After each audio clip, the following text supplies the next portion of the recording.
兄弟们，李在明率韩国天团访华，诚意拉满，将打破限韩令，韩娱卷土重来吗？再掀哈韩潮？朝有兴衰人有待，风无永相事无亡。旧梦可存酒杯里，新局已在日月旁。家人们，先问大家一个扎心的问题：多少人的青春里藏着一首韩流金曲，一部下饭韩剧？当年追东方神起、少女时代的狂热，守着浪漫满屋、熬夜追剧的执着，还有为了买韩装省吃俭用的日子，是不是瞬间涌上心头？但自从2016年萨德事件以后所谓的限韩令一来，韩娱就像被摁下了暂停键，从我们的主流视野里淡出了。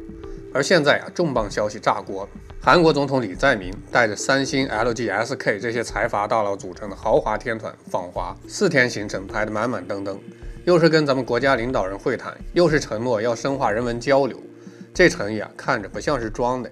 所以今天咱们就聊个所有人都关心的话题：李在明这波带着半壁韩国来求和，真能打破那层看不见的限韩令吗？韩娱会不会借着这股东风卷土重来？当年的哈韩潮还能再现昔日荣光？今天这期保证让你看得明明白白。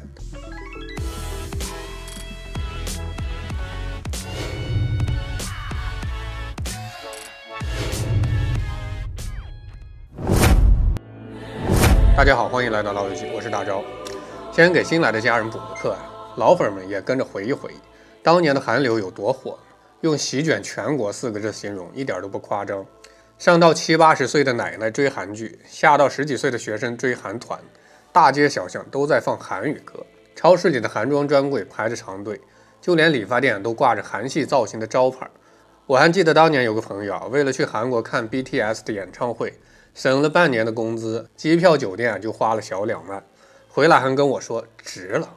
现在想起来，那股狂热劲儿真是没谁了。但好景不长，2016年韩国宣布部署萨德系统，这一下直接触碰了咱们的底线，紧接着所谓的限韩令就来了。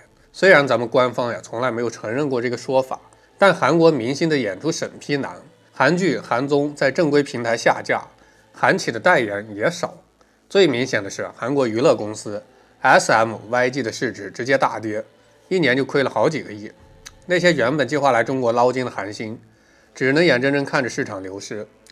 有个笑话是这么说的萨德之前韩星来中国是捞金的，萨德之后韩星来中国是求生存。这话虽然夸张，但也道出了当时的窘境。这就牵扯出第一个核心的问题：当年的限韩令到底是怎么来的？真的是咱们故意针对韩国娱乐产业吗？其实不然。论说名不正则言不顺，言不顺则事儿不成。今年的矛盾根源根本不是娱乐本身，而是韩国损害了咱们战略安全利益。萨德系统号称是反导，但它的雷达范围能覆盖咱们大半个华北地区，这就相当于有人在你家门口装了个监控，换谁能忍？所以当时的情况是不是咱们要限制韩语，而是在国家利益面前，民间的文化交流自然会受到影响。就像邻里之间，你家天天在我家门口搞小动作，我还能天天跟你一起喝茶聊天吗？不可能嘛！这就是孟子说得道者多助，失道者寡助。韩国当年选择在那美帝那边损害中国的利益，自然要承担相应的后果。而韩语作为韩国文化输出的核心，首当其冲受到影响。其实就是替韩国政府的错误决策背了个锅嘛。现在李在明带着豪华天团访华，一上来就放低姿态，说韩中关系全面恢复是本届政府最大的外交成就之一，韩承诺确保过去的困难不再重演。今日头条这态度跟当年尹锡悦政府的强硬形成了鲜明的对比。那么问题来了，李在明这次访华为啥把人文交流当成重点之一？真的是想帮韩娱重返中国市场吗？答案很简单，韩娱已经快扛不住了，这是韩国的经济痛点之一。可能有人不知道，韩语产业不是咱们想的小打小闹，而是韩国的支柱产业之一。2017年所谓限韩令刚出来的时候，韩国相关产业就损失了高达22万亿韩元，相当于1111亿人民币。这些年虽然韩语在全球其他地方市场还有收入，但中国市场的空缺始终是他们心头大患。咱们看一组数据就知道，2016年之前，韩国娱乐产业在中国的年收入能达到几百亿。韩剧《来自星星的你》在中国播放量突破100亿，韩团 EXO BigBang 的中国巡演门票秒空，最便宜的站票都炒到了几千块。而限韩令之后，韩国娱乐公司在中国的收入直接腰斩，很多小经纪公司都倒了。就算是 BTS、Blackpink 这些顶流，也只能再通过数字专辑、海外巡演间接赚点中国粉丝的钱，没法像以前那样大规模来华活动。尤其是2025年，哪吒引爆了中国内地市场，中国电影票仓等于半个地球的票仓，而韩国只能眼馋了。更要命的是这些年中国的娱乐产业发展的飞快，选秀、刊改、悬疑剧百花齐放，观众的选择越来越多。当年追韩流的那群人，现在要么结婚生子，要么被国产剧、国产综艺圈粉。韩娱的市场份额被一点点挤压，如果再打不开中国市场，韩娱可能真的就要过气了。李在明心里比谁都清楚，韩娱不仅是赚钱的产业，更是韩国文化输出的名片。如果韩娱凉了，韩国在亚洲的文化影响力会大幅下滑。所以这次访华，他带着财阀天团来谈经济合作的同时必然会带动推动文化交流，想让韩娱借这股东风卷土重来。这就是孙子兵法说围魏救赵，表面上谈经济，实际上是通过经济合作带动文化交流，解决韩娱的生存危机。那么第二个核心问题来了，李在明诚意满满，这波真能打破限韩令吗？我的答案是，限韩令本身就是不存在的官方定义。所谓打破，其实是中韩关系缓和以后，文化交流的自然恢复。韩娱还能像以前那样为所欲为，而是要建立在相互尊重的基础上。咱们先搞清楚一个关键点，中国官方从来没有实施过所谓的限韩令。2022年外交部发言人赵立坚就明确说过，中方从未实施过所谓的限韩令，对跟韩方展开人文交流合作持开放态度。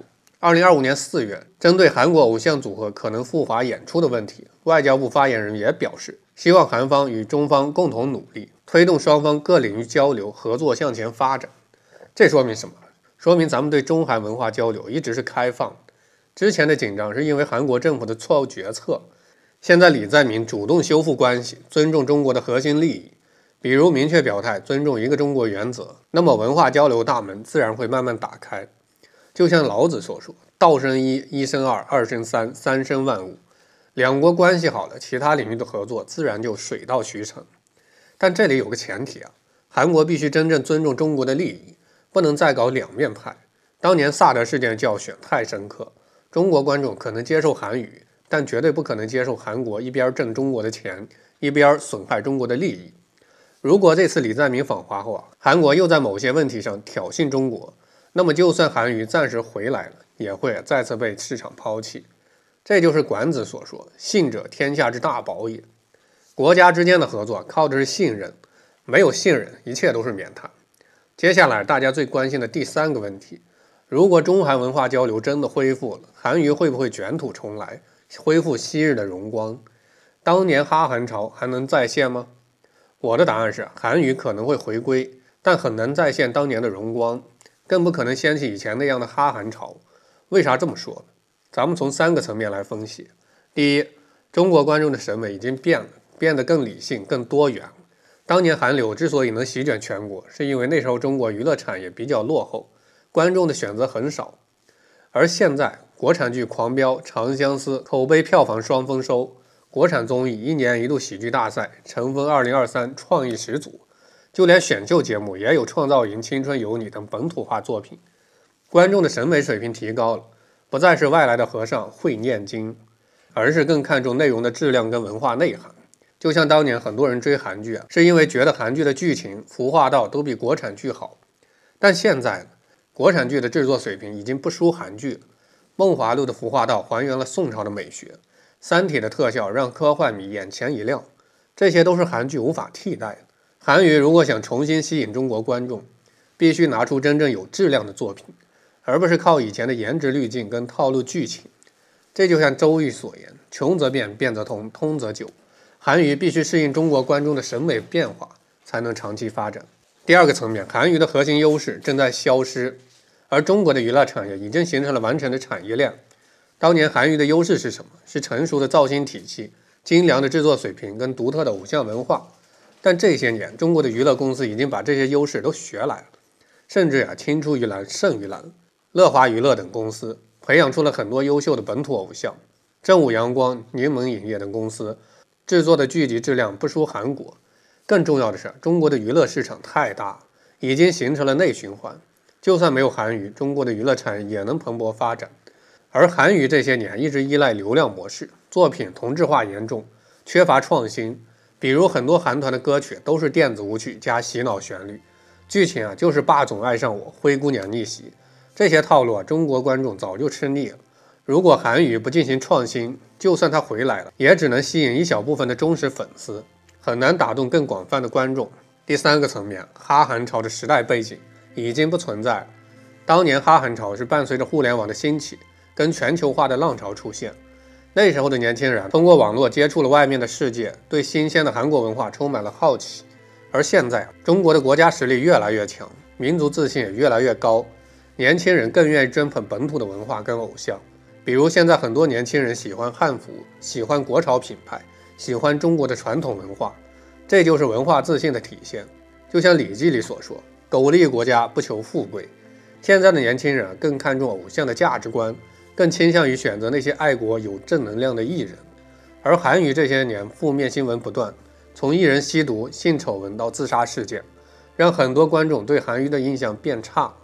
如果韩娱解决不了这些内部问题，就算回到中国市场，也很难获得主流观众的认可。当然，这并不说韩娱一点机会都没有。事实上，韩娱这些年从来没有远离中国市场，只是从台前转到了幕后。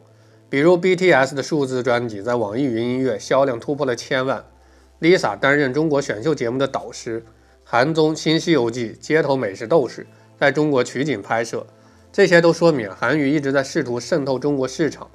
如果这次中韩文化交流恢复，韩娱可能会通过合作制作、艺人联动等方式重新进入中国市场，但这种回归是温和的、理性的，而不是当年那种狂热的一边倒。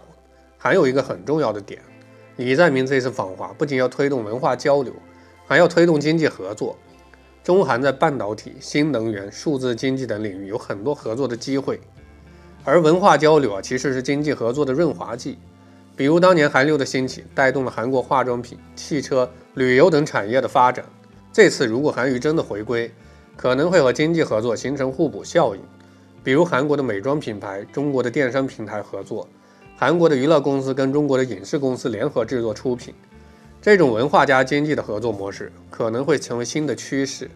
但这里有个前提合作必须是双向的，而不是单向输出的。当年韩流就是单向输出，韩国赚了中国的钱，却没有给中国的文化产业带来太多的好处。而现在中国的娱乐产业已经有了很强的竞争力，中韩文化交流应该是互利共赢的。比如中国的影视作品可以通过韩国的平台走向世界，中国的艺人可以跟韩国的艺人合作，共同开发全球市场。这就是《论语》所说，己欲立而立人，己欲达而达人。只有互相成就才能长期合作。说到这儿，可能有家人会问，如果韩娱真的回归了，对中国的娱乐产业是好事还是坏事？我的答案是好事，因为良性竞争能促进产业的发展。当年韩流进入，虽然冲击了中国娱乐产业，但也倒逼中国的娱乐公司提升制作水平，培养本土偶像。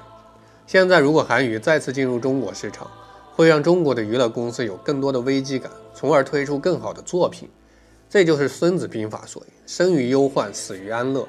没有竞争就没有进步。就好比2025年哪吒年初上了一个王炸，后边呢基本上就扑街了，最终竟然得靠外来影片《疯狂动物城》跟《鬼灭之刃》来救市。但同时我们也要警惕恶性竞争，比如韩国的娱乐公司可能会用低价策略抢夺市场，或者用流量炒作误导观众。这就需要中国的监管部门加强监管，规范市场秩序，保护本土的娱乐产业跟观众的利益。这就是商君书所言，法令者，民之命也，谓之之本也。良好的市场环境需要靠规则来维护。最后总结下来，李在明带着豪华天团访华，诚意满满。中韩关系的缓和必然会推动文化交流的恢复，所谓的限韩令也会随之不攻自破。韩娱可能会借此机会重新进入中国市场，但很难再现当日的荣光，更不可能掀起以前那样的哈韩潮。当年的哈韩潮是一个时代的印记，承载了很多人的青春回忆。而现在中国已经进入了一个新的时代，一个中国文化自信崛起的时代。我们可以接受韩语，但不再会盲目追捧。我们可以跟韩国开展文化交流，但必须是平等、互利、相互尊重。这就是大国的胸怀，也是文化发展的必然趋势。那么同志们，你们觉得韩语会卷土重来吗？如果韩语真的回来了，你们会继续哈韩吗？欢迎评论区留言讨论，点赞关注不迷路，下期再见。